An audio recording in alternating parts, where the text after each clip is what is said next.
online, on Radio Player, and on 106.6 FM. This is Wycombe Sound, the Wycombe Wanderers Show.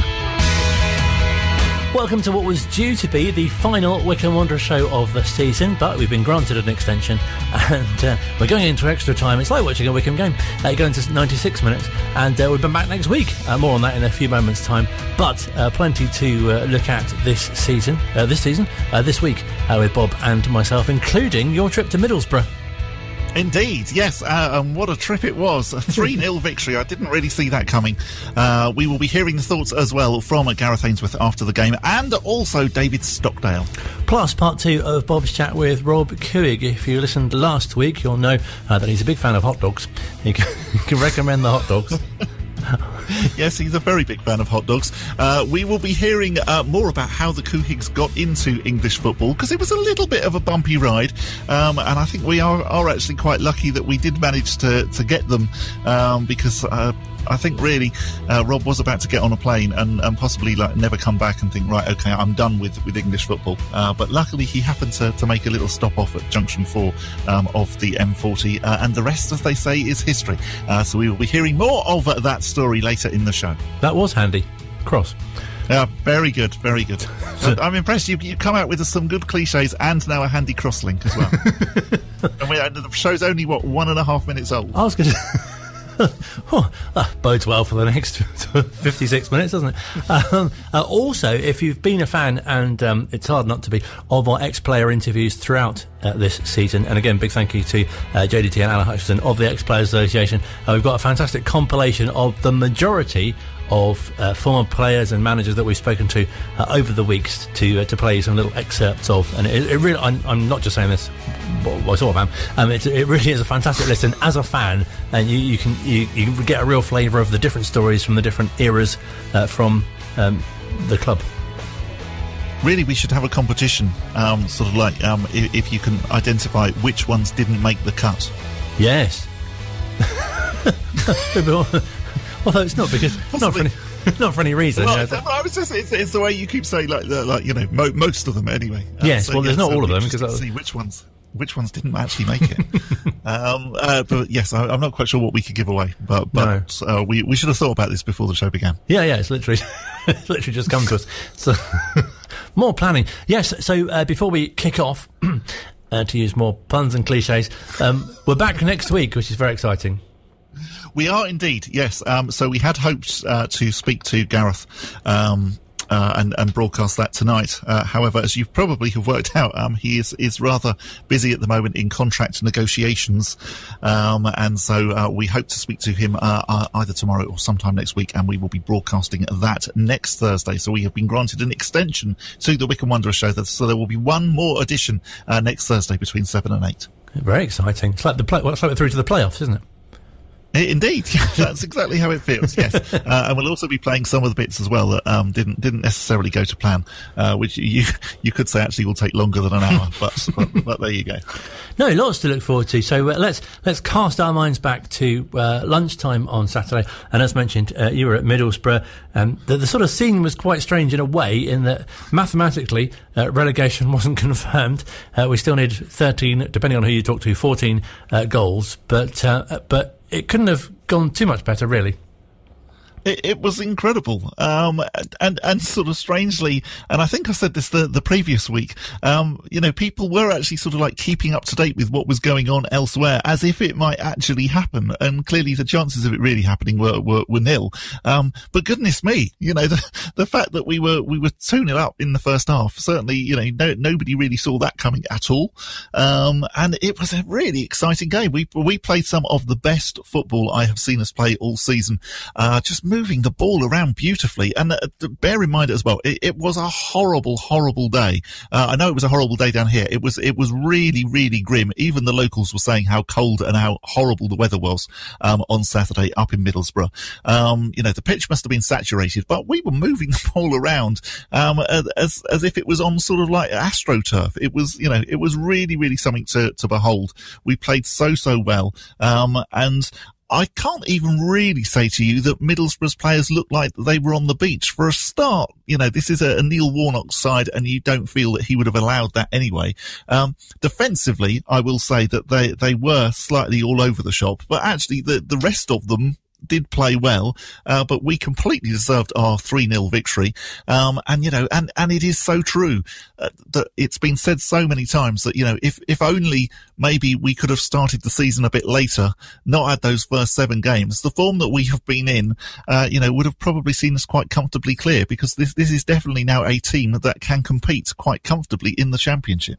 And something else which made it even more exciting was something that Rob touched on in your chat with him last week as well, which we had part 1 of, was the as it stands table, because that changed quite a bit.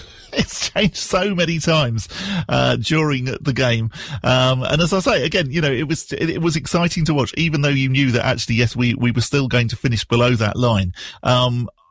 I and I'm sure so many other people really were just so desperate to see us actually not finish 24th. And really, I was keen as well to see us actually finish above another club that had not had a points deduction, because I felt that, if we'd finished above Sheffield Wednesday, people would have always then said, oh, well, if they hadn't had their points deducted, etc., etc. So the fact that we managed to then finish above Rotherham as well was truly something. It was absolutely brilliant. And it just, what a fantastic sort of 90 minutes. Just the number of times that actually the positions changed, the ridiculous game that was going on between Derby and Sheffield Wednesday, where, the lead changed several times. The fact that Rotherham, and I to be honest, I do feel sorry for Rotherham. The fact that they took the lead against Cardiff and, basically held it for, right until the very end when Cardiff then got their equaliser.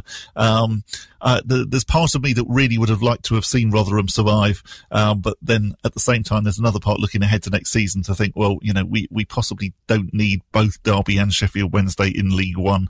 However, of course, the way things are at the minute, you never know who we might actually be getting in League One, or whether we'll be in League One at all next season. No, watch this space, quite literally. And something else which made it quite exciting, I was following on social media because I was on my way to work, but it was just the kind of, I don't know if this was felt on the ground as well, but the sort of belief, even going 1-0 up, and you just thought, people were actually saying, only 12 more to go, and it was a real sense that, maybe this will be on now. Well, and that's what I mean. It was just incredible that actually you did sort of start to believe, we played like that as well, that actually we did have quite a few chances during the game. And so, yes, clearly, 14-0 probably wasn't ever going to happen. But even so, the fact that we managed to get 3 at Middlesbrough, you definitely would not have predicted that at the beginning of the season. Still to come, we'll hear from David Stockdale, who, as he'll say, didn't have too much to do at the Riverside, but Bob spoke to Gareth after the game. In years to come, when people look back at the Championship season, they're going to see that Wycombe Wanderers finished 22nd. Yeah, highest ever position, and I'm so proud of that, and like we've always said, we were going to finish in the highest position this club's ever been in, no matter what this season. But I'm so glad it's not bottom. It's not bottom of the league. You can't say that Wycombe were bottom. They went down as bottom. No chance. We almost did this, and I know there's 46 games, and I know people will be screaming at the radio saying, yeah, but you didn't do it. Well, you come and tell that to the boys in that dressing room, because they've given absolutely everything. I'll take the relegation. They deserve to stay in the league. We've done everything. They've done everything I've asked. And if I've got it wrong a couple of times, then yeah, blame me. But they are a great bunch, and I'm so proud to be the manager. Can't wait for next season now. Really can't, because we're like a steam train at the moment. We must be in the top 6-7 form in the Championship. We look like contenders rather than relegation candidates today, and just can't wait to kick a ball in League One, the division we've been trying to get in for 20 years.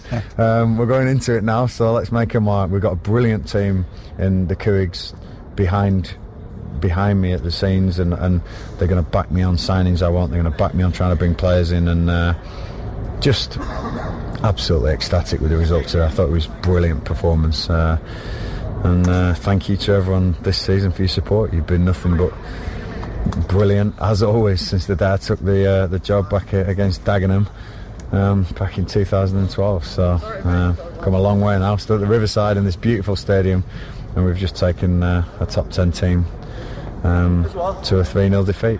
Well, what was amazing was you nearly did you could have done the 14-0. It didn't look like it was beyond you today. We had the chances, didn't we? But that would have been crazy, Rob told me about Ajax done it once, 13-0, so to be spoke about in the same breath as Wycombe, Ajax, and that would have been incredible. But no, listen, we always knew that was probably fantasy world. My fairy tale is always going to be Torquay away, when we stayed in the Football League. But like I say, it was an awesome performance today, and I can't wait to start League One and see where we can finish next year.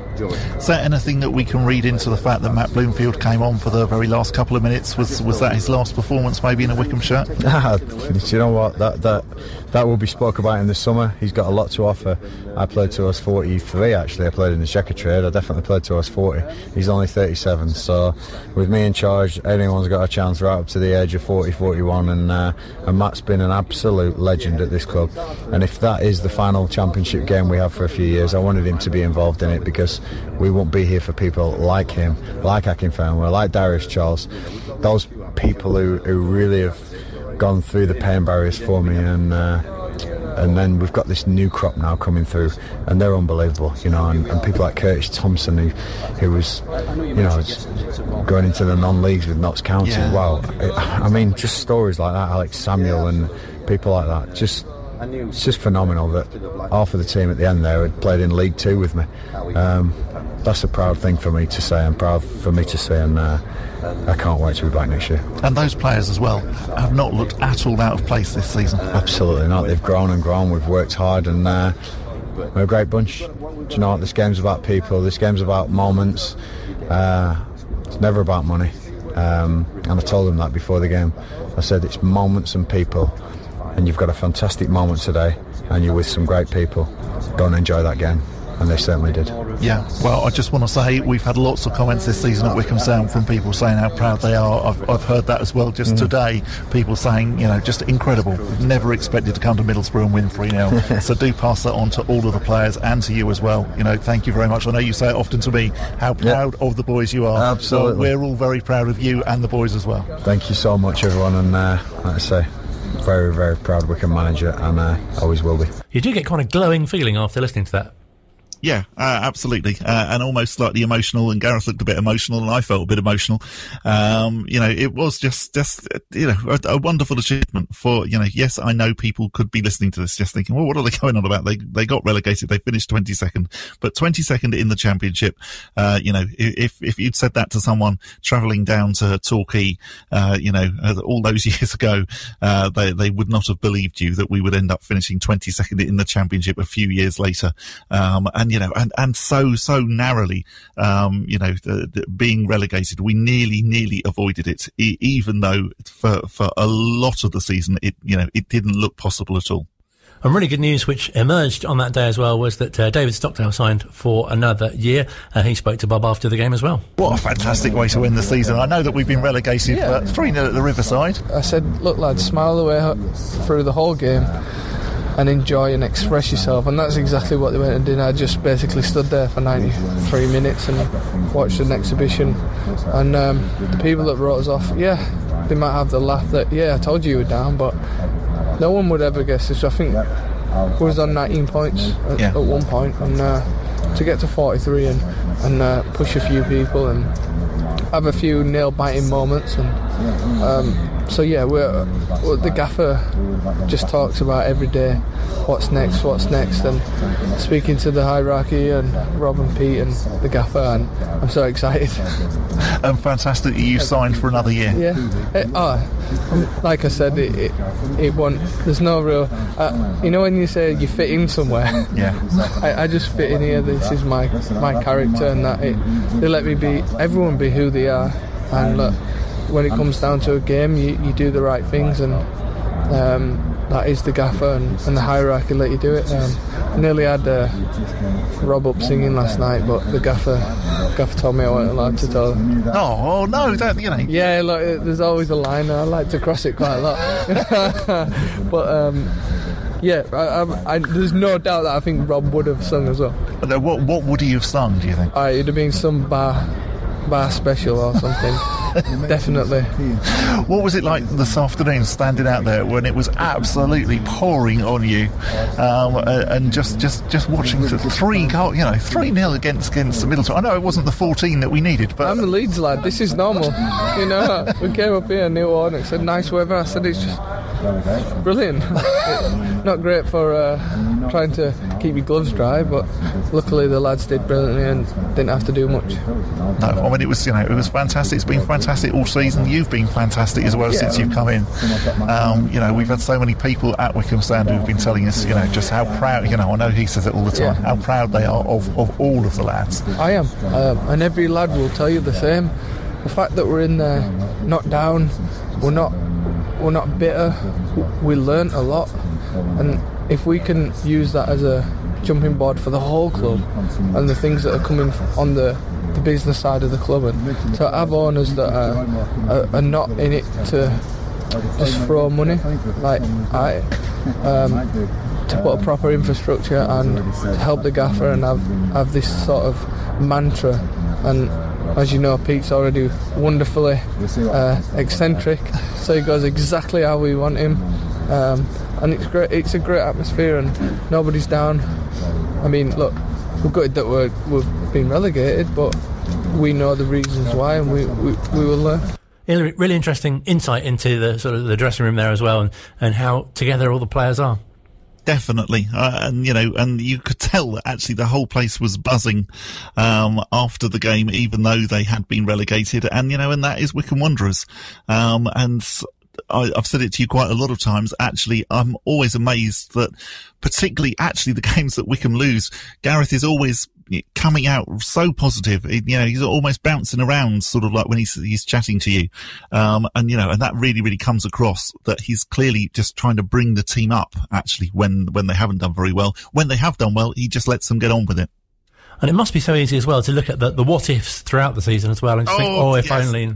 And I'm sure I'm not the only fan who's done this sort of like since Saturday, but I mean, particularly with regards to Derby County, and thinking back to the 2 games against them, Gareth McCleary, as I recall, then hitting the bar, at, Pride Park quite late on, when it was 1-1, and you just think, if only. And then of course the game at Adams Park, which, they cruelly snatched a 2-1 victory, right at the very end. I think it was the 7th minute of injury time when they won a free kick, which, they scored.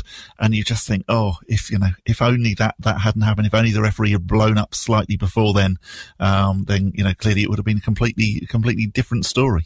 And it's easy to say throughout the season, but refereeing decisions or chances created or attempts just missed, and you can look at those and look at the points tally, and we could be even just 1 point better off would have been. Yeah, and totally, that is so true. And I did think that on Saturday that actually it's a sort of a massive learning thing for particularly say people who are just getting into football, kids who are playing for the first time, that actually every game does absolutely matter 100%. It's not just those games at the end of the season. And I particularly thought it when Rotherham were actually outside of the relegation zone. And again, just thinking, goodness me, all the way back to the opening day at Adams Park, where, they were really, really fortunate to go away with a 1-0 win, having scored right at the very end. I remember Daryl Horgan hitting the post, after 4 minutes. If that had gone in, that it would have been a completely different game. Had we even managed to hang on for the draw, again, the whole way that maybe the season panned out would have been completely different. So yeah, play to the whistle, play for 90 minutes, and every game counts. It's not just the 46th game. Sometimes, yes, even the very first game, if you nearly scored, things might have changed if you actually had score with regards to goal difference, with regards to points gained. So much seems to come and go in stoppage time as well, doesn't it? Oh, it really does. Yeah, absolutely. And, as I say, I think we can all sit there and we can all look back and basically have the sliding doors moment of thinking if that had happened and if that hadn't have happened, and you do slightly drive yourself insane. But that's what being a football fan's all about, really.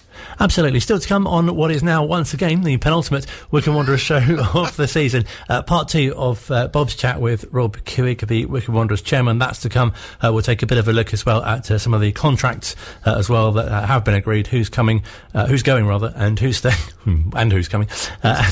You coming or going? It's a revolving door, I don't know about sliding doors. And also got a fantastic look back in a few moments' time with some of our player interview, pre-player interviews before they were players. This is Wycombe Sound. Still to come on the penultimate Wycombe Wanderers show of the season, we'll be looking back at when Bob, League and I and social media predicted where we thought Wycombe would finish in the table. We were all very optimistic, weren't we, about where it would be? Yeah, which was good. You know, we should be. We're Wycombe Wanderers fans. We're positive. Absolutely. Glass half full. I think the start of the season as well. That's the time to be optimistic. You've got to be a pretty pessimistic fan really to be sitting there saying, well, I think we'll probably get relegated. But first, even when you're like us, exactly, you're not going to say that. No. Even with poor predictions. But first, at the very least, you say 21st, which I know that we didn't necessarily say, but that's what you'd go for, isn't it? Absolutely. But first. Yes, sorry, I'll be quiet now. You got any more? No, that's it. Oh, fantastic. You're welcome to contribute anytime. But which first... the goodie? It's an in-joke from a few weeks ago, which you've just tuned in. What's it about? One of the highlights of the season, I think, is easy to say, is that we've been lucky enough to speak to many ex-players, former managers as well, and even the former physio, and just to find out a bit about their memories of their time at the club, what they're doing now, sort of highlights, if you like, how they got to be at the club. And we've put together, thanks to producer Luke, mainly, a sort of montage. I made that sound really French, didn't I? A montage. It might be a French word, I might be right. Montage of some of our sort of favourites, if you like. Enjoy. I literally come back from having a really serious accident at work at the time, and went through the process of doing rehab, and the club were fantastic with me for that. And I think he'd taken the chaps over to Henlow Grange, I think, for a sort of a bit of a chill out day and what have you, and he invited me over and called me up and said, I want to offer you a contract. So I was like, wow, that's amazing. So that was one of my schoolboy dreams, realised at the ripe old age of whatever it was then, 30 or 32, 33. And it took me about 3 or 4 seconds to say, yeah, thanks very much. Yeah. I remember the first game I played for Wycombe in the first team. I was playing against the then England fullback, and I gave him a roasting. And, everything seemed to just happen. Good things happened. And I then, as you probably know, stayed playing for Wycombe for 15-odd years and played 520-odd games for them. So, it was a great time there. Great team, great club. Brian Lee at the time, the manager, he knew Jack Charlton, and he knew the football, the standard and everything. And he said to us, I think it was a bit of a contract really, because he said to us, as good as you are, because we did have a good team, there's no question, you'll get a spanking against these, because these are no-nonsense professional side. But of course, all that did really with the characters that we had in our side was spur us on really, if anything. And we really should have won. And I can remember when we got back to Wycombe after the match, we stopped at the cricket ground on the way in from London, and the supporters towed the coach by hand from there to the Red Lion in the High Street. And in the High Street there was the most enormous crowd, and I was lucky enough being part of the squad, as it were, and we went up on the balcony of the old Red Lion and faced all the crowd who were cheering as though we'd won the match comfortably. But it was such an experience that I shall never ever forget. The game when Cuz got sent off for his 2-foot tackle, we'd come in at half time, and I think he'd been sent off like 5-10 minutes before, and he was in the shower, showered up, all soaked up, and O'Neill just come in and dragged him out by his ear and just threw him into the into the tunnel area. That was hilarious. Bless him, pro Cuzzo. But for me, I didn't even know what Mike said at half time. I was just curled up in the corner trying to stop him seeing me laughing. There was a fantastic camaraderie. I know it's an overused word, but it really was. It was evocative of the team. They were willing to fight for each other the whole time, but there was an enjoyment during our training sessions as well. And we weren't blessed with any great training ground or anything like this here. We tried different places. We finally settled up at Holmer Green for a while, where there was a man and his wife looked after us very, very well. And they were terrific to us. And after training, the buns and the sandwiches would come out.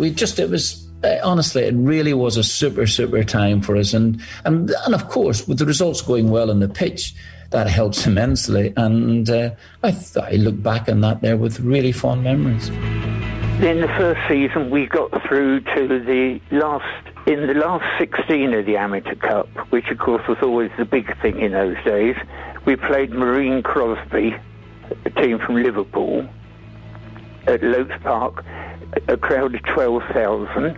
Lucky enough, we beat Marine and then had Barnet away in the quarter-finals of the Amateur Cup with 11,000. You've got to remember that this was shortly after the war, when there weren't many cars around. They'd been starved of sport during all the war years, and there's a huge appetite for sport. But because people didn't have cars, you either travelled to London to see Arsenal or Chelsea or someone, or you stopped in Wycombe and watched the local team. Your goal then is to actually play in an FA Trophy final, and I was lucky enough to play in two, as were some of the other players. And if you take the the year we won the trophy in the league in the same year, we also won the Champion Shield 3 years on the trot, and that year we got beat in the Drinkwise final as well. So we won 3 out of 4 trophies at non-league level that you can win. But arguably I was part of probably the best non-league team in the country. So they were great times. We played against Tottenham in a friendly when they had an unbelievable side out.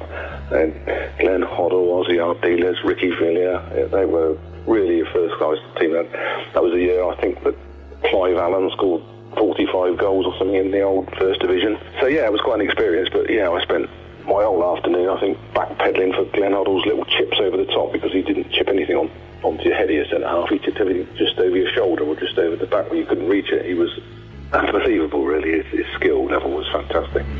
It was very strange. That was my second game, I think. I saw about 10 people wearing wigs, and I just couldn't believe it.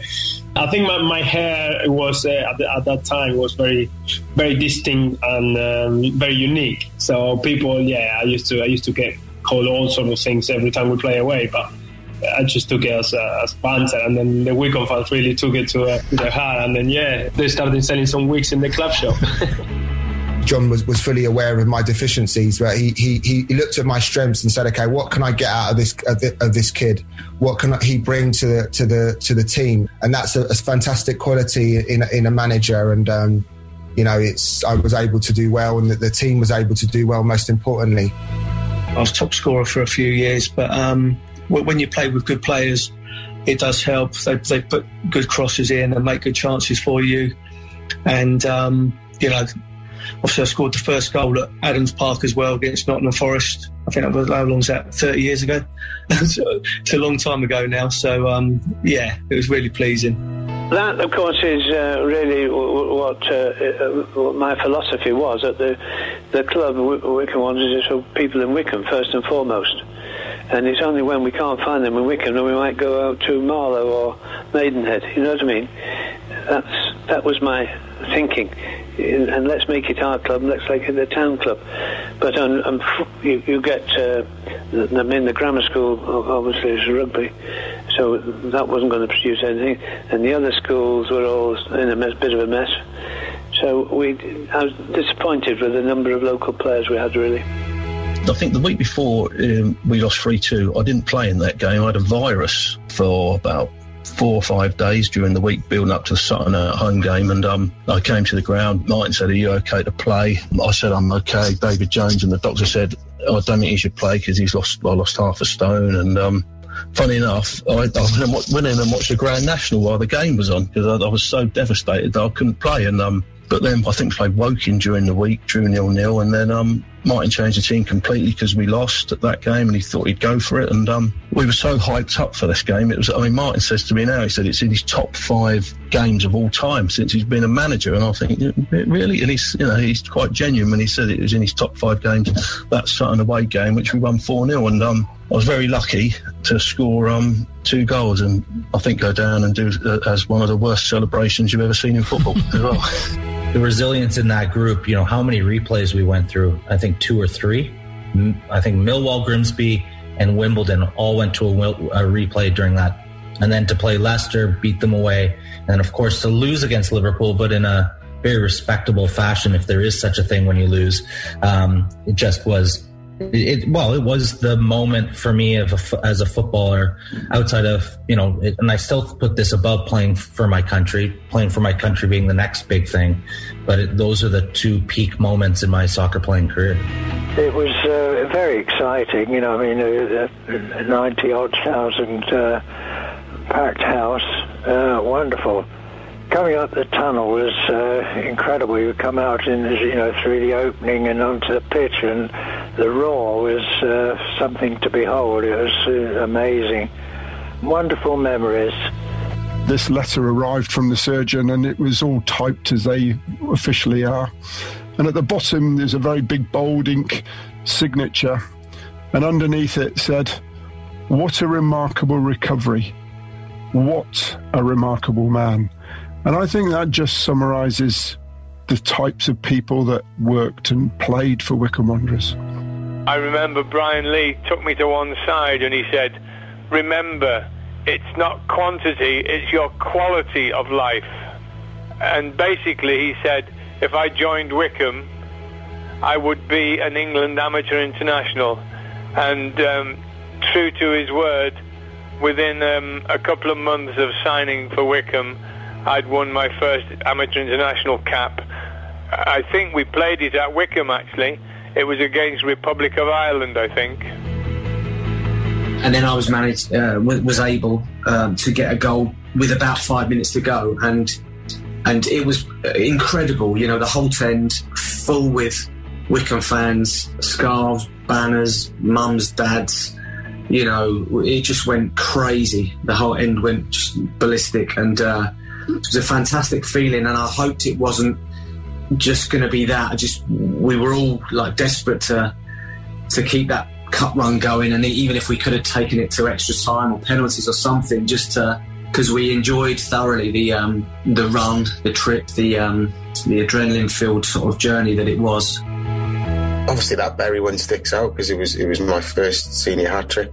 The Chelsea at home game where we drew 1-1, and I managed to score.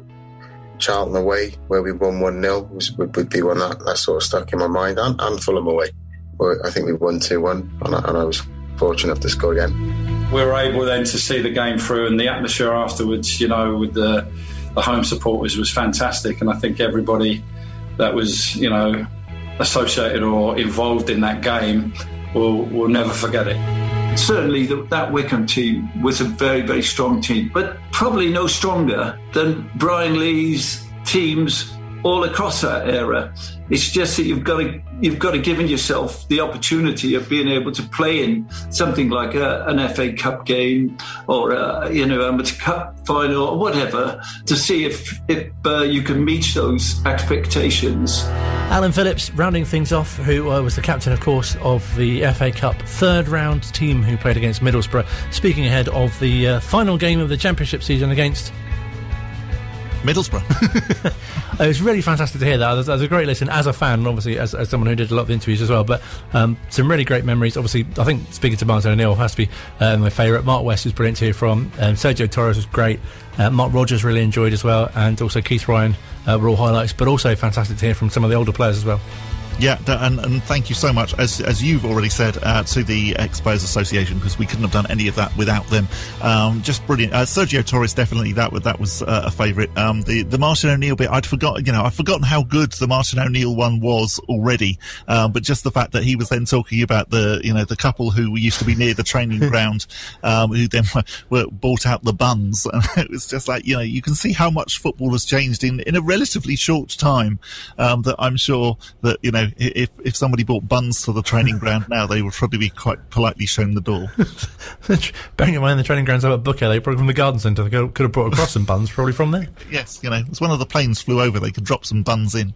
Hope no one notices. No, really enjoyed having the ex-players and indeed managers and physio on as well, and there'll be more of that next season as well. This is Wycombe Sound. Final part of what was going to be the final Wycombe Wanderers show of the season, but we're back next week with more from the manager, and plus there's some moments where some what you might term comedy moments. Yes. Yes, and things like lawnmowers going off in the background and parts of stadiums falling down. Yeah, that was a particular highlight. But anyway, it is time now to hear the second part of my interview with Chairman Rob Couhig. Now, I spoke to him last week, so the season obviously was still ongoing. So he refers to the season a couple of times as if it is still ongoing, and obviously there is no mention with regards to the points deduction that Derby County may or may not suffer with regards to the EFL financial regulations. Why an interest in English football, Rob? Well, I guess it stems from sort of a peripatetic approach to life. I like to do various things. I love events. Start there. In the mid-'90s, I had gotten divorced. I was trying a lawsuit in San Diego, and if you get a chance to try a case in San Diego, let me recommend it to you. But I was coming back and forth to New Orleans every other weekend, and on those alternative weekends, I started going to Major League Baseball. First in San Diego, pretty nice. Second 2 weeks, I went to the Los Angeles Angels in Anaheim. Nice. Third weekend, I went on a Saturday afternoon to the Los Angeles Dodgers and Dodger Stadium, 60,000 people, 45,000 of whom were the most beautiful women I had ever seen in my life. I'm single. I said, I got to get me one of these. And so, seriously, I love events, and I love putting things on for people, and I like to have them have a good time. That's probably the New Orleanian in me. My mom and dad were like that. So, and I like the business component. In minor league baseball, I set out to prove that you could bring minor league baseball to New Orleans. We had not had it in 30 years. Build a stadium that was truly baseball-centric but could do other things. We did that. We built it into one of the 4 or 5 most successful teams in America. We won, I was going to say on the pitch. Y'all have got me. That's impressive. If we've got you speaking the English way round, then that is very good. We've got you. Yeah, but we won the world championship in baseball, and for me, we won the championship in that 4 of when I owned it, we were almost always in the top 5 in attendance in all of minor league baseball. We got to do some fun things with our stadium. I put in the first swimming pool of any stadium in America for baseball. So that was good, and I owned them until 2002, 2003, somewhere in there. And the time had come, and I got out of it, and we got into doing other things. Katrina hit. And one day at Thanksgiving, my brother and nephew, Pete, who's a world-famous celebrity here in High Wycombe, but my brother Kevin and Pete, big Liverpool fans. Kevin has been flying over to England to watch Liverpool for 35 years. I had never seen a game. I had owned a minor league soccer team in the States. It did pretty well, but I was not that involved in it other than the ownership and frankly, the financial part. They said, why don't you buy a team over here? I said, well, I'll do that. So, but, why not? It's Thanksgiving. I had maybe more than one glass of wine. So I wrote to 4 or 5 teams, and I got back responses anywhere from no response to thanks for the interest, but we're not, to in Plymouth, a guy who's turned out to be a friend of mine now. Simon Hazlitt said, I just did it. You're too late. And the Yeovil guy said, nothing, but I met a guy, Mark Palmer, through that, and he said, well, look, when you come to England next time, let's at least sit and talk about what you're trying to do. So my wife and I and two couples that are very good friends of ours came over here for the Chelsea Flower Show. And we went to that, and I had agreed to meet with Palmer. When we walked out, and I brought with me one of the guys who has invested with me in virtually everything I've done for 30 years. We walked out of that, and he said, I'll tell you one thing. I'm not doing it. It's a fool's game. You can't make any money. These people, all they want to do is sell it to the next guy.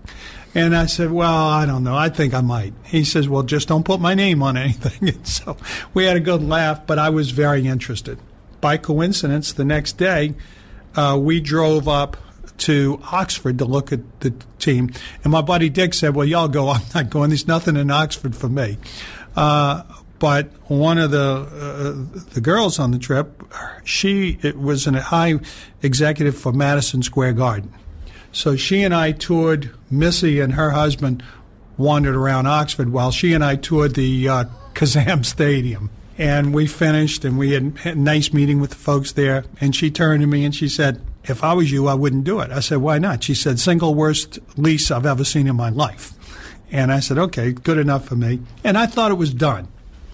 Out of the blue, Mark Palmer called me and said, how about Yeovil? I looked at it. It was intriguing. I had no idea where it was. I went over. We got interested in it. I thought there was huge potential there for a variety of reasons. We lent them some money to help them stabilize. Pete came over and began the due diligence on it. I thought we signed an agreement. I thought we were ready to go. And at the last minute, they pulled out of it. I, to this day, have no clue what happened. Both John Fry and Norman are friends, as far as I know, but they didn't want to do the deal, so I thought I was totally out. I went home. I called Chris Boyce, our lawyer, and I said, hey, Chris, can I get my money back? He said, yeah, you'll probably get it, and I did. In the meantime, Palmer calls me up and says, why don't you come over and look at some other clubs? I said, I've been burnt now. He said, now give it one more weekend. You've gotten this far. So I flew over. He sent me up to Grimsby. Did you have the fish and chips? Yeah, I had a little fish and chips. But I called my wife and I said, pretty sure we're not buying this one because I want to stay married. I talked to the guy, believe it or not, at Bury. Complete idiot. I could not get him to tell me a straight story. And I think what people probably have learned about me is that as friendly as I may be, I'm a pretty much X and Y sort of guy. Tell me what the deal is, and I'll tell you yes or no. If you just want to tell me your life story and about why we're going to ultimately get to X, I got no time for you. So we got out of that, and I was thinking I'm done. I'm driving back to Heathrow. Mark calls me and says, how about Wycombe? I said, Mark, take this the right way. I have no clue where it is. He says it's perfect. It's on the way to Heathrow. Trevor Stroud will meet you and me. And so I came here. Trevor really sold Wycombe. Plus the place sells itself. And so we had a conversation. I told him I was interested. I told him what I would do. I got on the plane once again thinking, well, I probably got a chance at this. Got home 3 days later, they said, we've picked somebody else. And I can remember I wrote to him and I said, did not realize it was a competition. If you are interested in me, I will remain interested for a little bit, but I'm not changing my approach. And about a week or two later, he called me up and said, look, we do have a real interest in you. Are you still interested? And I said, I am. I can be there tomorrow. And I think that impressed him when I showed up less than 24 hours later from New Orleans. I met with them, the board and Trevor, and we finished, and he said, well, I'll let you know. And I want to say it was that night or the next day. He said, yeah, we're willing to do the deal. Can you help us out now? I said, what do you need? I said, £500,000. When do you need it? Tomorrow. Okay. And so we did. I mean, it took maybe 48 hours to get the paperwork sorted. So I got excited by it, and I told Pete, I said, Pete, never leave me alone again. And I got him to come over. Missy came over. I had a conversation before that with Gareth where we were very direct with each other. What do you need? I said, I do not want to be throwing up in April, worried about getting relegated. He told me, I said, I will do that for you. We made that commitment. We came over. We entered into, again, Boyce and the lawyers for the trust began their negotiations. We knew that we had to get an approval from everybody, 75%. And so we just went about our business. So here I am. And did you expect to get that approval? Oh, yeah. Look, part of my background is doing politics. I have not been successful as a candidate, but I am probably the single most successful campaign manager you'll meet. And the only reason I don't think I was successful as a candidate, in addition to my personal flaws, is my philosophy and where I live are two radically different places. So looking back on it now, and I appreciate that we had an unplanned pandemic in the middle of it, how has it been so far? Has it lived up to your expectations? It has been a wild ride. We had more fun between that June 15th or thereabouts when we first put up money, and when I came to see the Doncaster game after we had finally closed February 21st, 22nd, then you can imagine. Missy was gotten to know everybody. The ladies loved her. The guys loved her. I loved everybody. Pete, of course, became a folk hero almost overnight. And so everything was going great. And then when the pandemic hit, it radically changed everything. You know, you began to put things in perspective. Owning a club was fun. The club's great. But in terms of life and death, football never will be. For Pete, it has been brutal, to be honest. I don't think people understand that. He has been separated from his family almost a year and a half. He's got two boys, one 13, one 17, at the time of their life when they need their dad. And yet he's been home 3 times, I think, in 15 months. So that's been hard. The team was fabulous. They communicated with me both individually and as a group.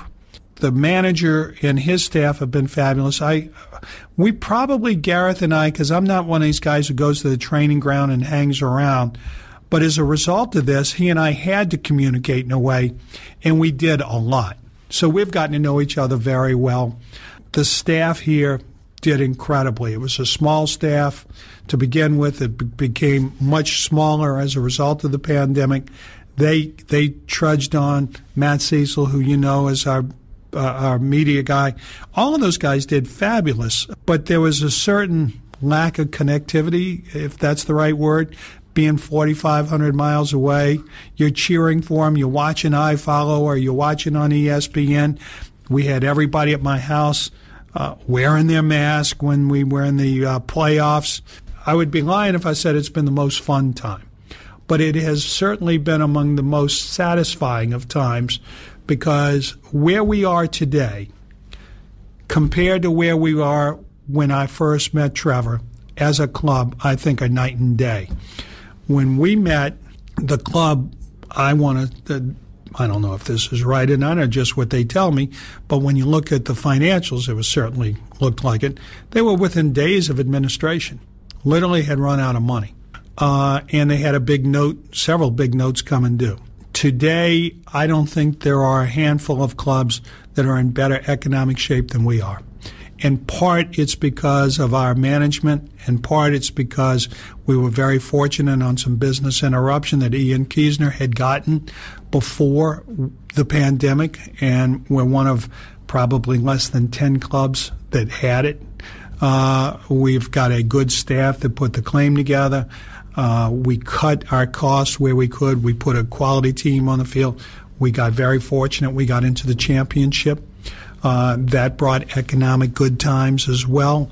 You know, the TV package We didn't go out and do something. Gareth and I had a heart-to-heart about it. What are your options? And when we looked at it, you can go one of two ways. You can go spend big and try and clutch and hang on in the championship. The irony is when we looked at who had done that, they didn't particularly fare any better than clubs that did not. What you really wanted to do, and I give Gareth credit for this, is you want to honor the people who got you there. And as the season goes on, you'll notice we have made certain changes, and I hesitate to call them upgrades, but different types of players that fit into our style of play. And then, of course, we made a change in style and play, all of which I wouldn't say were premeditated, but certainly well thought out of. The club, I think, is as good a shape as you can find. We are doing things now looking forward. Nobody has a clue. We are entertaining people knocking on the door wanting to use our stadium. And you say, why Adams Park? Well, for those fans who haven't had a chance to be here because it's not yet complete, we will have the most technologically advanced stadium out here. Every seat in the house will have great internet connectivity.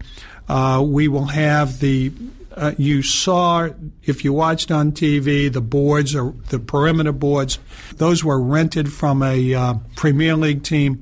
We're bringing in new boards that are state-of-the-art that will knock your socks off. Our scoreboard was inadequate. I was very displeased with the vendor on that. That has been replaced, and the new scoreboard will be roughly, I want to say, 120% larger than the old one. So quite big then. Yeah, it will go from one stand to the other. You'll be able to sit in the top of the Frank Adams stand and watch it as you do television at home. Our audio system for our music, it's the home of rock and roll football.